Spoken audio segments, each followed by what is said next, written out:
Hi everyone, Materim here again with another narrative battle. This one has the High Elves versus the Warriors of Chaos in a 2,500 point invasion scenario. Now this was not the battle we intended to do this week, but one of our players got sick, so we had to switch it up a little bit. So there's going to be a little bit more unpainted plastic on the table than I usually like showing, mainly because these two armies weren't really going to be ready to play, but we ended up having to kind of make do at the last moment. So I do apologize for that, but it turned into a good battle anyway, so you guys should have fun watching it. Land! A voice high upon the mast called as the ships exited the morning fog. Ships elegantly designed and swiftly moving towards the land, but these were no mercenaries. These were great elven warships coming to reclaim the old world from chaos. As the ships came closer to shore, a lone voice rang out, "Gather your weapons and ready yourselves for landfall." A moment later, a golden-clad elf came from below deck, his hand being held by another whose frame was much smaller. "Cor, are the men prepared?" Cor Eagleheart lifted a large banner and smirked. "They are always ready, Prince Thal." The thin figures walked to the front of the deck, searching the shoreline, when the small woman holding on to the prince called out. "There," she said, pointing to the beachhead. "I cannot see them, but I feel the presence of chaos watching us." With that, the prince, Thal Victus, sounded a trumpet to alert the enemy, or to alert the army to be ready for combat. The prince returned below deck, with the small woman still in tow, to ready for battle. "Thal, please be careful. I'm sending Rin with you. She may be of help." "Thank you, Alora," the prince spoke, his arms quickly armoring the steed that would carry him. "Don't worry, milady," the voice of one of the honor guard spoke. "We will not let the prince fall." Thal quickly pulled himself upon the horse. "I will return, my love, and nothing will prevent that." As the ships lurched forward, hitting the sandy shore, the lower deck doors swung down, releasing the cavalry, chariots, and infantry. Quickly forming lines and staring down the chaos-touched men, they would dig their way through these mountains and put an end to this chaos once and for all. Alright, so here is our battlefield. At the far end, you see the elven ships docked, releasing the elvish army. This is the invasion scenario, so the only thing that really matters is claiming each of the 4 table quarters and the 3 scenario pieces. You have the observatory up front, the temple of skulls in the back, and a small defensive area there on the left. You get 1 point for controlling each of the table quarters, and 1 point for controlling each of the defendable areas I just discussed. And whoever has the most points wins. Victory points are immaterial. The one change we did to this scenario, normally the attacker gets to essentially recycle their core units, but since my army wasn't really planning on doing this scenario, we agreed to just go ahead and play it with no reinforcements and say that these are all the fellows who were in the ships. So it's pretty much in it. And we'll go ahead and get into deployment. Okay, starting on the left, the Elves have a unit of 25 spearmen with full command. Behind them is a sky cutter with the bolt thrower. Next to that is a unit of 10 dragon princes with full command and the razor standard. Leading them is the prince Thal Victus. He has steed, armor of destiny, enchanted shield, and the ogre blade. Next to that is a unit of a unit of 25 Sea Guard. With them is the BSB Cor Eagleheart with the Armor of Fortune and the Shield of the Mereworm. Also the Archmage Rin the Wild, level 4 to high magic with the Talisman of Endurance and the Dispel Scroll. Behind them is a unit of 20 archers with full command and just full command. Oh, and light armor. Oh, and I forgot to mention, in this first unit of spearmen is a noble Salasnal with dragon armor, obsidian blade, and shield. Then continuing on, these horses with no riders are actually 8 silver helms with full command and shields. And on the far end, we have a lion chariot. So, Warriors of Chaos, we start up front with a unit of 5 Chaos Warhounds with poison attacks. Behind that is a unit of 6 Chaos Trolls. Next to that is a unit of 15 Warriors of Chaos, marked Zinch, with full command and hand weapon and shield. Behind them is my Chaos Lord, Daedalus Twice Chosen, the Chaos Lord of Zinch. He has the Ogre Blade, Armor of Destiny, Third Eye of Zinch, and is on a Manticore. Okay, so next to that I have three Dragon Ogres with a champion and halberds. Behind that is my level 2 sorcerer to the lore of Zinch on a disc, and he has the Chaos Familiar. Next to that is my Chimera. He has the Fiery Breath upgrade, Regeneration, and the Venomous Ooze upgrade. In front of that is my unit of 15 Chaos Warriors marked Khorne with extra hand weapons, full command. They also have the Banner of Rage on them. And with them is my Exalted Hero. He's an Exalted Hero marked Khorne, extra hand weapon, battle standard bearer. He has the Dawnstone, Chalice of Chaos, and Scaled Skin. Next to that is my Slaughter Brute, who is bound to my General. And on the other side of him are 5 more Chaos Warhounds with poison attacks. So, as the attacker, the Elves get first turn, and they pretty much spend it kind of reorganizing. Silver Helms come up, Dragon Princes come up. The Archers swift reform and move towards the other side of that building because he knows my Slaughter Brute's going to come around there and wants to put holes in him. Chariot comes up kind of behind the building because he needs to be the closest within 12 inches to capture that. The Sea Guard pretty much stay where they are. I think they slide to the side a little bit. And the Spearmen pretty much don't move. So he's playing cautious. He knows he's got me outranged and with a larger movement, so his threat range on those cavalry is much higher. And he's trying to lure me out, and I'm almost ashamed to admit it, but it kind of works. And over here you see the spearmen, they kind of turn just a hair, so they've got my trolls and those dogs in their line of sight. And the bolt-throwing flying chariot thing moves to the side, so he's got a clear line of sight on pretty much everybody. On the plus side, that does leave him open for my dogs to go get him, and even if they can't kill it, they'll tie it up for a turn or two. So during Magic, I stop most of what he's got because he rolled bad, but he gets Fiery Convocation off on the Dragon Ogres irresistibly, but it doesn't do any wounds, and he ends up losing 3.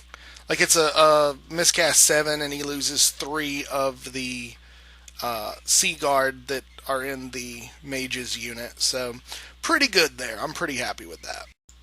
So, we start off Chaos turn 1 by me succeeding a charge into the Sky Cutter with my 5 dogs.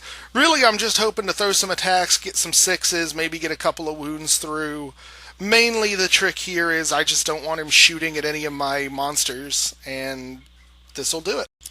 And I also succeeded a charge into the Silver Helms with my Dragon Ogres. Again, I'm thinking with halberds, I'm probably going to take a couple of guys off, and dealing with them not on the charge is frankly better than letting those lances get into me. You'll notice the Dragon Ogres have 1 wound on them. That's actually from shooting last turn. That's all his shooting accomplished, was getting 1 more wound on the Dragon Ogres, so I was super happy about that. And here is where I start making some significant mistakes with my movement. I start moving everybody up, and I don't really have enough room to charge, so I'm moving them up so I can get good charges. But it leaves me in charge range of too much of his stuff. And I didn't notice this till afterwards, but I've left him so that if he charge hits those Zinch warriors, if he goes through them, he's going to take my mage off the board. So that was just absolutely atrocious planning on my part, and I'm going to pay for it, I think. And over here, I start advancing my right flank up around the building. And I hide the Chimera. He's got a good charge range, so if any of that stuff comes up, I'll be able to hit it. But I don't want him taking pot shots from too many of the shooting beforehand. So I'm kind of hiding him behind the building right now. So my magic phase is stop cold. I have no shooting phase to speak of. So we go into close combat. My dogs totally whiff, and one of them is killed by the Sky Cutter, but I think we end up bouncing because he does one wound to my charge. And over here, the Silverhelms kill one of my Dragon Ogres in Always Strikes First. And then when I go to swing back, of the 6 attacks I got to make, I rolled 5 ones. Failed to do any wounds, and they armor saved against the stomps. So I lose, I break, they chase me down and slam into the front of my Khorne warriors. And I'm just so angry at that right now. So we go into Elf turn 2, and Dragon Princes slam into my Tzeentch warriors. Spearmen slam into my trolls. I'm pretty okay with the Spearmen into the trolls. I think I'll win that. But Dragon Princes into the Tzeentch warriors on the charge. I'm playing, sitting on my shoulders, as Lord Tremendous would say. Then in the back, archers don't move because he's got line of sight on my dogs over there, and the Sea Guard come forward so that all of his stuff is within his leadership, or the BSB bubble. So during magic, I think he ends up buffing the Dragon Princes, but we go into shooting. He kills all but one of the dogs. They break and end up literally stopping millimeters from the edge of the table. Then in close combat, the chariot ends up killing a couple more dogs. The dogs break. Chariot pursues and catches and ends up where you see here. Then in this fight, he manages to kill one troll, and I kill 2 ranks worth of spearmen. I win, but he's steadfast and isn't going anywhere. Oh, and I forgot to mention, he got the chariot in alongside the Dragon Princes on my Tzeentch Knights. So they don't go anywhere. They're just butchered before they can go. And they swing back and do nothing. They get broken, run down, and... or no, they might have been killed to a man. They were killed to a man, and then the knights and the chariot overrun. So the knights slam into my Tzeentch sorcerer. Chariot flies on past because he's going to the back to claim the hill that's back there. And then this fight, oh my god. My exalted hero at the start of the phase drank the Chalice of Chaos and suffered a wound from it. Got Unworthy Fool. And then the Silverhelms ended up doing a little bit of damage. Their armor saves were on point, so I didn't do anything back. I didn't lose by much, and I was steadfast. So I had a 9 rerollable leadership and rolled 2 straight 10s. Khorne warriors break and get run down, and the Silverhelms end up where you're seeing them. And at this point, I am just, my dice are just bending me over this table, and I'm so angry about it right now. So we go into Chaos turn 2, and my Chaos Lord on the Manticore charges the Sky Cutter. Sky Cutter chooses to flee and rolls like garbage, and I overrun and hit, or I get enough where I catch him and destroy him. And here's where I make another mistake, where I fail to reform after I caught him. So that Manticore could be back into something next turn, and I screwed that up. And over here, miraculously, the dog rallies, and I face him this way because I want to run him up the side and be able to contest that hill with the chariot. And over here, the Chimera sneaks out because I've got Fiery Breath, and I'm going to do a number on that Sea Guard unit. At least I hope so. And over here, Slaughter Brute turns around so he can threaten the Silverhelms and make them do something. So I got no magic worthwhile, so we go into shooting, and... Or no, this is magic. I do end up getting Infernal Gateway off on these guys, and end up killing, 3, 6, 7 of them. So that's all I got off. I had to 6 dice that, but he couldn't stop me. And then I ended up breathing fire on the unit, killing off another 6, and putting a wound on his BSB. So I was pretty happy about that. And sorry for the dark shot here, but all this shows is that the Silver Helms murdered my poor wizard on a disc, or not Silver Helms, the Dragon Princes murdered my poor wizard on a disc and then turned around to face the Chimera.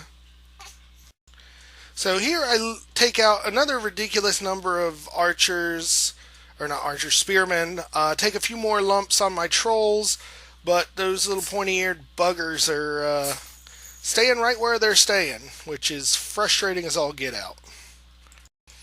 Then, to make matters worse, during the elf turn 3, I think this is 3, he charges in the Sea Guard into the side there. So now I've got to kill somebody so I can reform, because I can't bring a whole lot in against the Sea Guard now. And he's going to have a character, he has a character in the Spearman that's going to hold me up for a while, so this is kind of really obnoxious. All I can hope is that the trolls can hold out and keep these 2 units busy until I can figure out how to deal with them. You also see that his dragon princes have moved. That's because he charges the Chimera, and I chose to flee. So you can see where the Chimera is running and where the dragon princes have failed their charge. And over here you see where he's moved his chariot so that he can claim that hill. He also reforms his Silver Helms, and this is perfect for me because now if I can hit them with the Slaughter Brute, break them, I might be able to slam into the side of the chariot too and get rid of that all in one fell swoop. So I stop his magic phase. Shooting phase, he gets a couple of wounds on the Chimera with the archers. So we go into combat. My trolls kill everybody in the archer unit except for the character, or the spearman unit, except for the character, and do a couple of wounds on, I think it's a couple of wounds on the Sea Guard unit. They do nothing back, but both units hold, which is frustrating. Because now these 2 trolls that are on the side are completely worthless because I can't reform because I'm being engaged on 2 flanks. So I'm losing a lot of attacks here, and his character is strong enough or good enough armor save where I'm having trouble getting rid of him to turn and face. So that's going to be obnoxious for a little while. So we go into Chaos Warrior turn 3. I charge the Slaughter Brute into the Silver Helms. He holds, and I make it. And over here, the Chimera fails to rally, but he only flies 2 inches. So he's still in the shooting gallery from those archers, but at least he's not off the board yet. And over here, because I had forgotten to reform after chasing down the Sky Cutter, I have to turn around with my general and fly him to this point. So now he's got charges potentially on the flank of the Spearmen or the flank of the Dragon Princes. So that's going to make him have to do something to deal with this character. So over here, I kill more Sea Guard, lose another troll, but I think I lose this, but I'm not going anywhere because my general's leadership bubble is right there, so I succeed the leadership 9. But now only one of these trolls is even in the combat, which is really obnoxious. So in combat, I managed to kill 2 of the Silver Helms and take no wounds on my Slaughter Brute. But the Silver Helms hold. So top of Elf turn 4, he kind of surprises me and charges the Dragon Princes at the Chimera again. I have to flee, but he doesn't actually get out of the front arc of my general on the Manticore, so I was pretty happy with that. Over here we go into combat. I think I kill 1 more of the silver or the Sea Guard, maybe 2. He doesn't do any wounds to me, and he ends up reforming here so he gets more attacks in, because he just needs to keep forcing me to make leadership checks, and I'm eventually going to fail one of them, and he knows it. In combat over here, Slaughter Brute kills 2 more Silver Helms. They break. And you can see he moved the chariot this turn because he realized what I was trying to do, so it's there. But the Silver Helms break. I fail to chase them down, and this is where they end up. So, bottom of turn 4, Slaughter Brute charges the Silver Helms who run. I redirect into the Chariot who also chooses to flee, and he ends up within a couple inches of the edge of the board on this side. I fail to rally the Chimera, and he runs off the board there. And you can see that I did succeed the charge of my general on the Manticore into the flank of the Dragon Princes. I'm hoping here to kill his general and kind of mess up his leadership bubble a little bit. And here my dog decides to change his mind and go into the building so I can hold that. There he is on the top floor, which is just a cool shot. So the combat over here, I kill 2 more of the Sea Guard, take 2 more wounds on my trolls, and still can't kill that freaking character. So I'm still stuck, can't reform. I'm hoping just to beat him on combat res, and I can't seem to do it. So I'm going to start losing trolls here, but since only one of them's in combat, that's not really a concern to me as long as they don't break. And over here, our lords bounce off each other, and I don't break him. So that was very annoying. I was really hoping to get in there and do some pain, but I rolled like crap. Wasn't hitting anything. My ward saves were on spot, but that's because he's attacking my character, and I've got a 3-up ward save that rerolls the 1, so it's hard not to fail that. So then Elf turn 5, and this is trouble. He charges the archers into the side of my general. Not because he can do anything with it, because I'm still in a challenge with his general, but it gives him ranks, and that's more combat res, and I really am going to have a hard time not breaking unless I just absolutely brutalize his character in this combat. Then over here, he fails to rally with the Silver Helms, and they run a little bit further. He also fails to rally the Lion Chariot, and it runs to this point. He's 2 inches from the edge of the board. I needed him to roll a little higher. I'm hoping to catch those points. Maybe he can fail to rally again next turn. Okay, so in this combat, I finally end up killing the last of the Sea Guard, so I've got nothing left but 3 characters there, and my trolls don't take any other wounds, but the 3 characters are still holding on tight, and there's just nothing I can do to dislodge them. Then over here, our characters, he fluffs at me, I put 1 wound on him, but it's not enough to overcome the static combat res. I break, but I managed to roll double 6s on my flee. Well, with the Swift Stride, it wasn't too bad. And he wasn't able to catch me, so I get back over here and I have a chance to rally, which is awesome. So, bottom of my turn 5, I did this backwards, but the Slaughter Brute attempts to charge... Or no, I did this right. A Slaughter Brute attempts to charge the Dragon Princes and fails, so he ends up there. And then my general rallies right here. Unfortunately, this is going to leave just enough room for him to squeeze in and charge the side of my trolls and try and help out there, since he doesn't really want to run his entire unit over the potential dangerous terrain to come mix it up against pretty much an unkillable character at this point. So during combat here, he ends up killing one of my trolls, putting 2 wounds on another one, but I kill his BSB, which I think is super important, and the trolls end up staying because of the general's leadership, so it was definitely a good run there as well. So top of 6, as I said earlier, he charges in, catches his characters on the trolls, and I didn't mention this earlier, but this game, because it's an invasion, is actually going to go for 8 turns, so we've still got some time to make up for here. But at this point, those trolls are pretty much toast unless I do some amazing regeneration rolls. And then, much to my chagrin, he rallies the 3 remaining Silver Helms, so they're close enough to claim that hill and get him the points there. And he failed to rally the Lion Chariot, and it ran off the board. But over here, he got Hand of Glory off on his Dragon Princes, so they're just ridiculously good, and they just chew up the trolls. Everybody then reforms as you see them here, so that he doesn't have to take a flank charge from either the Slaughter Brute or my general. So my turn, we charge in with my character first, so I maximize in the middle. And the way that works is that once I charge in with the Slaughter Brute, there's only so much I can actually do, so I only catch one guy on the Slaughter Brute, which is probably for the best since I don't really want too many of those night attacks going into the Brute.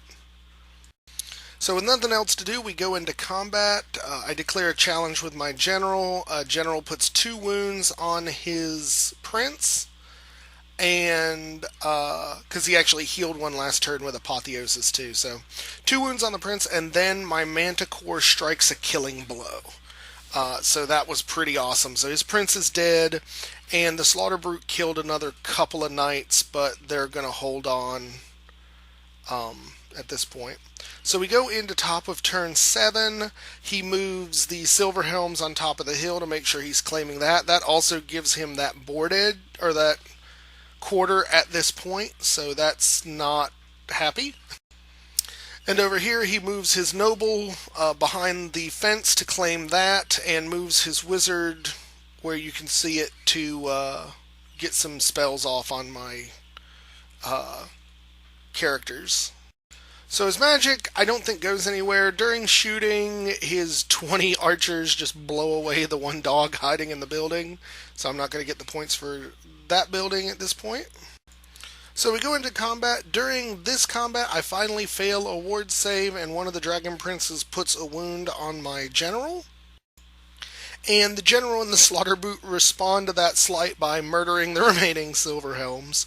The subsequent destruction of the Silver Helms breaks the noble, or panics the noble and sends him running away. So right now I am still claiming the fence area because I'm on the inside of it. So that was awesome. But the way the noble is, he's actually over on one side, so there's a potential that he could claim that. So my reform afterwards does this, and you can see this is actually top of turn 8 for the High Elves. He ends up running his wizard out of my charge arc, and the noble ends up rallying. So the noble is claiming, or is potentially claiming 1/4 of the board. I'm claiming that location, and I got to do something about it. And bottom of turn 8, I do. I charge my general into his noble, kills him, and I run my Slaughter Brute to within an inch of the building. So I'm actually getting points of both of these locations, and because I'm right on the line, the way we're playing it is if you're on the line, you get to choose which side for claiming table quarters count. So I'm choosing the right side, which gives me that quarter as well. So definitely scoring some final points in the last moment. And this is what the board looks like at the end of the game. You can see the Silver Helms are still claiming that hill in the back, which does give them that table corner as well. I'm controlling the fence and the table quarter that it's in, and my beast gets the building because I'm the closest, but since we both have a unit in there, that's contested, but his mage is in the other quarter, so she's claiming that. So definitely a tight game, and we were going to have to go to the points, or to recalculate it to see who wins. The Manticore and the Slaughter Brute hungered for the retreating High Elves, but their master's will was as iron, and both beasts were restrained. There was a time when this Chaos Lord, Daedalus twice chosen, would have gladly drove his beast into the fleeing archers and claimed their skulls for the blood god. But those days were over. He now served the Changer of Ways, and of all the things given to him by his new patron, the greater gift was patience. It was unusual for the High Elves to sail this far inland, and such activities could prove dangerous to Daedalus's own aims. He must discover why they were here before bringing his forces against them. As his manticore landed, Daedalus noted that the archers had taken the body of one of the horsemen with them. It was possible that this elf still lived, and if the archers would risk themselves to reclaim him, he must be a person of some importance. The Chaos Lord tossed bodies aside, looking for some clue as to the identity of the elven attackers. Each body that revealed nothing was quickly devoured by his mount and the slaughter brute. Eventually, Daedalus found the shattered remains of a golden shield. Upon it was the sign of the elvish prince Thal Victus, a warrior whose renown had even made it to the old world. The Chaos Lord's pride swelled at the thought that he had brought low such a warrior, but he knew that his defeat of the prince would not go unanswered. He looked to the remains of his own forces and realized that he had much to do to prepare for the elves' inevitable return. He must seek a new sorcerer and gather more warriors, for his had proven disappointing, and in the case of the sorcerer, had paid for that failing with his life. But these lands were thick with warriors who would seek the glory of the gods, and soon he would have the forces he required. All he had to do was be patient and move slowly. So, after we tallied the victory points up, it came out to a draw. 3 points to 3 points, so no one got the better of the other in this fight. Turned out to be a great fight. I tell you, the first 3-4 turns were supremely frustrating due to my dice for the most part. But it was pretty amazing to see what the Slaughter Brute and the Lord on the Manticore were able to pretty much accomplish by themselves. So, that's cool. As far as the list goes, I'm definitely going to be tweaking it. The Dragon Ogres are coming out. They just, I don't know, for Monster Cav style things, having no real armor save of note is not made up for the fact that they have an extra wound. I'm just not happy with how their performance is. And their weapon skill is too low for what I need. I'm kind of aiming for a multiple small units kind of feel to the army, and that is good. I think I lost too many of my units because I moved stupidly, and I think with the multiple small unit build, I'm going to have to start getting smarter in the movement phase to not essentially serve them up to cavalry on a plate. I definitely overestimated the value of the 5-up ward save that the shield warriors of Tzeentch would have, but it's a learning, definitely learning. I also expected the Chimera to have a higher leadership, that's why I fled with him, and then when I looked at it, I was like, oh no, he's never coming back. Definitely like that build for my Lord. I might see if I can find a way to fit another Trickster Shard on him too, because that's really what was getting in the way. I like the Manticore. I like a lot of the monsters, so I'm going to be playing heavy on that with Warriors of Chaos. And for as much as people say it sucks, I actually really like the Slaughter Brute. I mean, it's not obviously going to take out a bunch of things, but when you have it bound to a Chaos Lord and it's like weapon skill 7, leadership 9, it can pretty much be sent to go do some work, and it's only, I mean, I didn't take the small claws upgrade on this, so it's only 205 points. So it's not like I'm dropping a full steam tank or anything like that, so I don't feel too bad if it were to get punked. And I love the model. I really put a lot of work into painting it, and I think it looks great, so I definitely think I'm going to use it. I like the Slaughter Brute plus Lord on a Manticore team. As far as my opponent goes, he had a good list. Those Dragon Princes are brutal. Though I think the Silverhelms definitely hit above their weight class this time. I mean, to take out the Dragon Ogres and then basically steamroll a whole unit of Corn Warriors because I couldn't make a 9 rerollable leadership check was kind of ridiculous. The Archers are always good. I think, though, if I was focusing on who the MVPs of this game was, for the Elves, it was definitely the Silverhelms. They did a lot of damage and rallied just in time to let them claim those final points for the hill in that quarter. So, for me, it was the Trolls. Even though the Trolls weren't doing a lot of killing because of how they got stuck, they held up 2 big units and 3 characters for a long time. And I really can't ask more than that for 6 Trolls. It's not not too bad, not too shabby at all. So, all in all, it was a fun game. I hope you guys enjoyed it. We like doing the invasion scenario. It's probably the one from the Big Red Book we've done more times than any other, because it's just a lot of fun, and it means that you've got to keep an eye on where your troops are and focus on the three areas you're trying to control plus the board quarters. So it's a little bit different than just run through and kill each other, which still we kind of did that here, but the end, for as bad as I was getting whipped, to end up pulling out a draw because of the scenario pieces was pretty sweet. So all in all, hope you guys enjoyed this one. If you did, please like and comment below. Um, if this is your first time here, welcome, and feel free to subscribe to the channel. We've got content like this coming out all the time. And thank you guys for watching, and we'll catch you next time.